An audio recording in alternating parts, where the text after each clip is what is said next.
Welcome to the Increda-dental podcast. I'm your host, Alicia Flynn. Our goal is to make a positive impact in the dental field. I have been a dental assistant, a biller, an office manager, a scheduler, a hygienist, and a dental coach, which makes me your biggest fan. My husband was in the military and we traveled all over the United States. I had opportunities to work in many different practices, and I saw incredible practices and practices that had a lot of potential within them. Thank you for joining us. Let's dive into the podcast. Welcome to the Increda-dental podcast. I'm your host, Alicia Flynn. Today we're going to talk about drama and how to reduce the drama in your practice. Now, unfortunately, every practice we have to deal with team members, the good and the bad, and that's all right. But how can we take the bad and turn it around to something good? Now, we have those employees who tend to be negative, to point out everything that's wrong going on.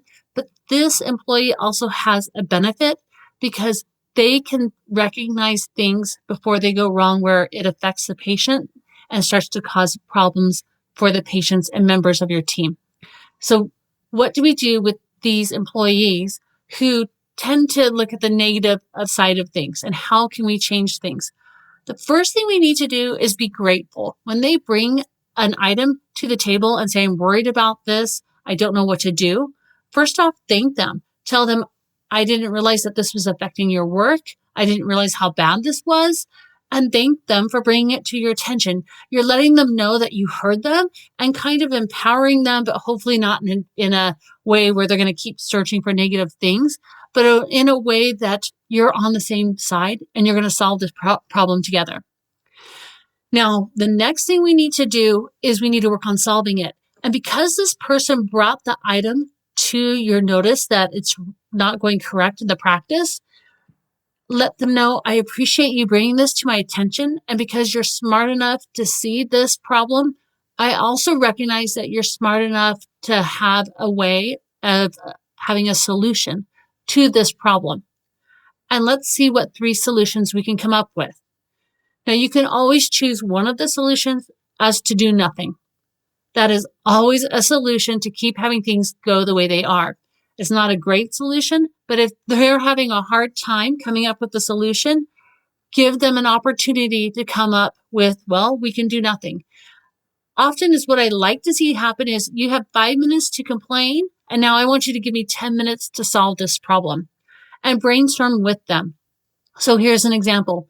The hygienist came into the doctor and said, I'm having a lot of problems. Sometimes when I run behind, I'm not getting any of the assistance to help me turn my room over when I could really benefit from that and get the patient back and get back on schedule on time. I have tried to ask them and they're not listening to me. They'll go to the bathroom, they'll go to the back, and it takes up too much of my time, even when they're free. And I don't know how to solve this problem. What can we do to solve this problem? So she explained the problem that was going on and what some of the examples of things that were happening. Now is the time to say, well, thank you for bringing that to my attention. I didn't realize that there was some issues going on, but I didn't realize how bad it was and that it was impacting the patients and getting the patients back in time and caring for them. So what are some things we can do to solve this problem? You explained what's going on. Let's find 3 possible solutions. And then that gives them a chance to pause and think about, how can I solve this? And as they think about it, go, well, number 1, we can do nothing. We can just keep things just as they are, which isn't going to solve the problem. But at least I heard you, and we can do that as one solution. But it's not a great solution. Number 2, I want you to ask the assistants and tell them in the morning where you think problems are going to run into on your schedule and how you need them to help you. And I will back you up in the morning huddle. So let them know as the owner, as the dentist, that you will back up the hygienist and have them let team members know, like, this patient hasn't been in a year. I'm afraid I'm going to get behind right here at this 10 o'clock appointment to the 11 o'clock appointment. I really need help from the assistants to help me turn over the room so that way the patients get seen on time. Can you guys help me with this? So address it in front of the whole team so the whole team recognizes how to solve this problem. And then the last way is having the dentist or the practice owner just go to the assistant directly and say, you need to help the hygienist more when it comes time to turn over rooms because it's not happening. Patients are getting back late and they're complaining. And this is an office that runs on time. That's one of the things that we talk about and we are proud of our practice. And we need your help to make this happen.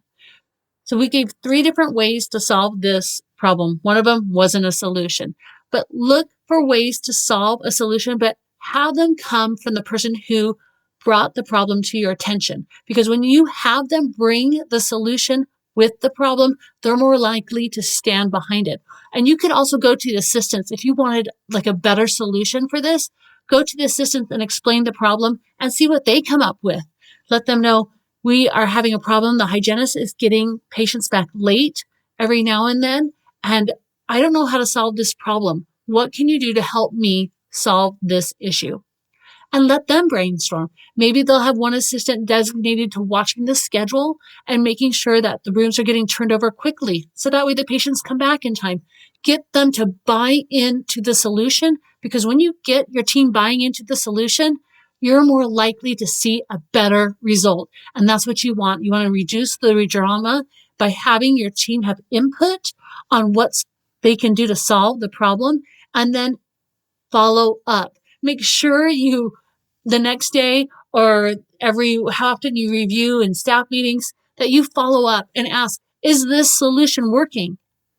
And then listen. And if it's not working, ask them, what can we try differently? Get your team to buy in on the problem. But if they come to you complaining about an issue, allow them and tell them, I expect you to come up with a solution, and tell them you want 3.